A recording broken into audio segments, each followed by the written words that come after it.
Hey everyone, it's me. Anyway guys, I'm back again with a new video and I hope you guys like this one. Anyway, we're back again with what if Leo was Nejire's little brother? Okay, before the story, I have a quick announcement. I'm thinking about making what if the two successors. I'm thinking about making that video. It's about both Leo and Izumi becoming All Might's successors. And you're probably asking how is that even supposed to work? But it actually does work. I just make up a few things, put in some things in, and there will be a tragic moment, but that will only be in during their childhood age. But anyway, let's get into this story right now. Quick by the way, anyone whoever gave me the idea to give Leo Osa's powers, thank you. I am thinking about doing that. Anyway, let's do this anyway. Last time we left off, the sports festival is happening. Leo and Izumi are holding each other's hands as they walk out. President Mike then says, "Well, you know, like in the anime about um, comes out, and when then Class 1B is then called out as well, along with the support course, general studies, and business course. Of course, they have nothing to do with the anime." Because literally, they don't actually do much at all. They're just there to observe or something like that. But but I guess they can actually, like compete if they wanted to or not. But of course, they don't want to. anyway, let's get to it. Midnight begins to explain the commenter. I mean the person who is announcing the whole thing. Midnight. All the other guys are blushing, and all the other guys in the stadium are all cheering and whistling, and all the girls know that they're all cheering. They're all doing that because of Midnight and the way she's dressed, the way her hero costume looks like. Leo then says, "Seriously, why doesn't Midnight hero costume could just look different?" Leo says as he is now sweat dropping, not blushing at all, because she's way older than him, a bit too older for him, and the other first years are like blushing as well. Midnight Kirishima says, like he said in the anime, why? I don't get it. Why does Midnight really need to wear that?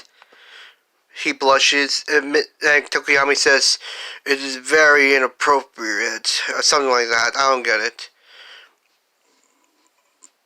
Then one student says, she should wear something to cover herself. It's way too distracting." Leo then says, "Agreed." Izumi then puts her hand around Leo's eyes, and Leo says, "Thanks." Izumi then says, "You're welcome." And they announced the competition about how the sports festival is about the sports festival, and they get to the whole speech ceremony thing about how they call out for Leo since he got first place because of the entrance exam. Leo gets nervous and says, "Oh crap, I forgot about my speech. What am I supposed to say?" Leo says as he now goes up there, shaking and nervous, but he still walks forward. And he gets to the microphone and says, "Hi, my name is Leo Hato, it's nice to meet everyone. I just want to say that we shall all do our best so we can, so we don't, so that way we can show what we have, so we can show what we got, so everyone can know that we are capable of protecting the innocent lives, so we can, so they can know that that they'll be safe because we're here and we'll always be there to protect them. Leo says. Now he says, anyway, say it with me. Plus, and everyone says plus ultra out loud, and the whole crowd cheers. Everyone in the all the students began to clap for Leo and said how amazing that speech was, even though it was a bit a little bumpy. But still, it was an amazing speech. It was a good speech. Then Kirishima then says, imagine if Bakugo went up there and made a speech. Sato then says, yeah, that'd be a nightmare. Bakugo yells, saying, what do you mean by that? I would have made an incredible speech. Everyone begins, but then Ida says, no, you wouldn't make an incredible speech. You'll just put a target on all of us. At least he didn't do what you did back where all the back then. Remember? You called all the students that were at the front of the door all extras? Bakugo retorts saying, shut the hell up, glasses. Of course, this broke into an argument between them. Bakugo was threatening to blow him up. Ida unwavered, was going to kick him in the jaw. But Leo comes over and smacks him in the head, saying, shut up, spiky head. He goes, shut up, spiky head. Just take it and don't even talk. Because no one wants to hear your retarded voice. Anyway. The whole game is then decided by a obstacle race, which, by the way, all students are allowed to use their quirks in any way they want, as long as you stay within the race course. Countdown begins. Everyone gets ready. Leo looks over to Izumi as she's going to use One for All. Leo says, well, Izumi, I'll be seeing you later then. Izumi nods, saying, not unless I get there first. The both of them smile at each other and they get ready. Of course, Izumi's the first, and when the countdown ends, it beeps, and Izumi's the first one to go through the go through the tunnel. Leo also starts running, also getting through the tunnel before it even gets crowded. Both Bakugo and Todoroki rush, but then it's crowded by everyone. Todoroki freezes the ground, trapping everyone, and you know what happens. Everyone in Class 1A manages to get out, including others from Class 1B also get out as well. So yeah, it's like that. Leo is just using his quirk to create shockwaves to propel him forward. Todoroki right now is catching up to them, but Leo shoots a shockwave right at him, making him stumble back a bit.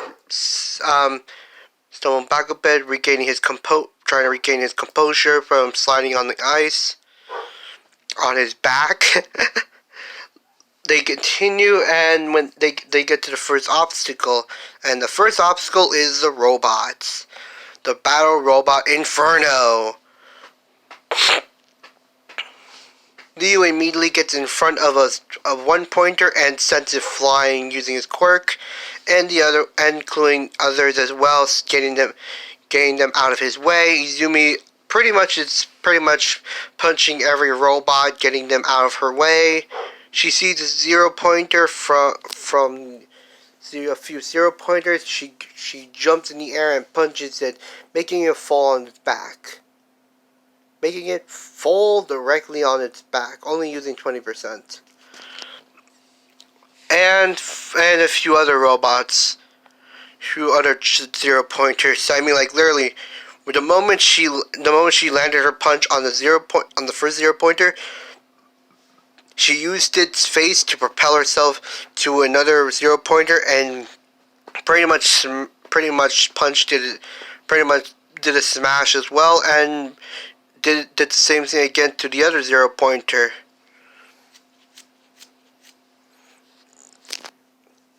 Liu is like, holy crap.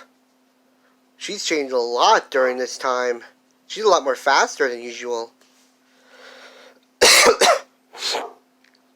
Anyway, let's get to it.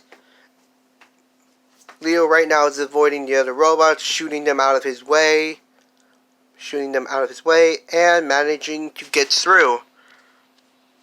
Izumi lands on the ground,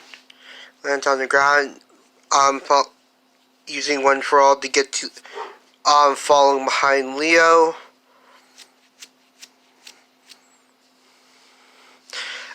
They get to the second obstacle course, which is the pitfall. Leo uses his quirk to propel himself into the air, helping him fly. But then Bago comes in saying, "Get the hell out of my way, loser!"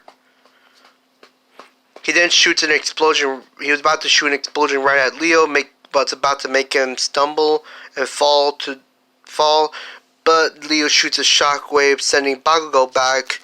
Bakugo managed to make another explosion, helping him get him back in the air. Of course, now he is pissed off, trying to catch up to Leo. Izumi pretty much is jumping from pillar to pillar as fast as she can. She sees that Bakugo is trying to get at Leo, so she makes a finger flick gesture and flicks her finger, sending a huge pressure wave, that air pressure, to knock Bakugo back. And she continues to jump, from the pits. Leo lands and says, "Thanks, Izumi." Izumi right now is ahead of him, and she stops and says, "You're welcome." They both start running, and Leo is just using his quirk to propel him forward. Izumi stops, and she knows what she needs to do. She gets to, well, actually not, no, she doesn't. She wants to save her stamina, so she goes around the mines. Liu gets there and says, that's a smart way. Oh man, I'm almost out of stamina. I'm almost out of energy." He uses energy restoration quirk to restore his energy back to the way it was. He says, full power once again. Then he uses it again to propel him into the sky. Bakugo and Todoroki get there, and Todoroki shoots a wall of ice right at right where Leo says, "Oh," and he's about to crash into it till he shoots a shockwave strong enough to actually break a hole into it, and says, "That's not going to get in my way." Izumi looks at that Todoroki and Bakugo are catching up, and Bakugo was the first one to catch up, and he shoots an explosion right at Izumi. Izumi uses One for All to help protect her. And says, "That was a cheap shot, Kachan." Bakugo then says, "Shut up, nerd. It's what you get for getting into UA. You should have just stayed like the little nerd you are."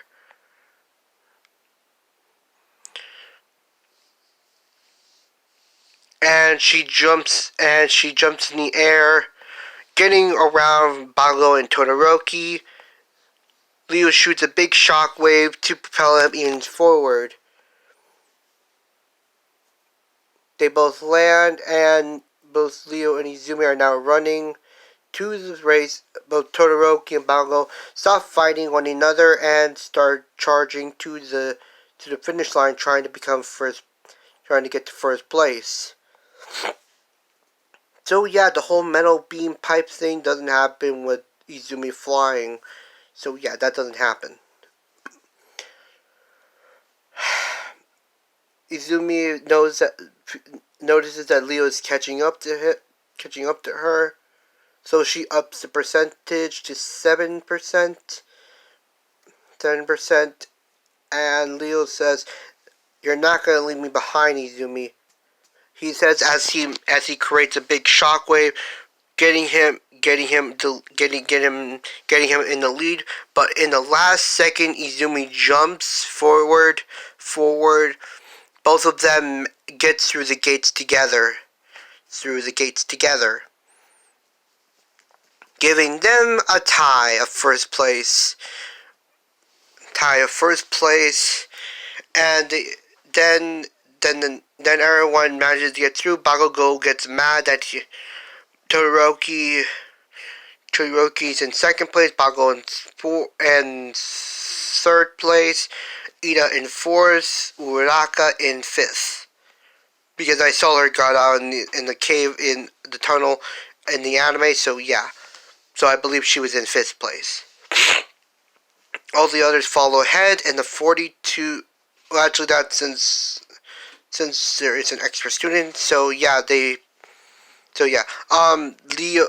Both Leo and Izumi are immediately put on as a team. So yeah, are immediately put on as a team. Because of their points, 5 million for each for the both of them. But Midnight says that they're immediately a team, and they can't try to sneak their way out of it.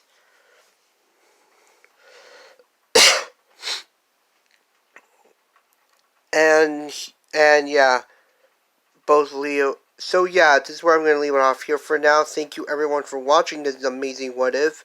And if you want, you can comment down below if you want me to make the two successors of One for All series. Because literally, I think you guys might like that one. Thank you again, and toodles, my people.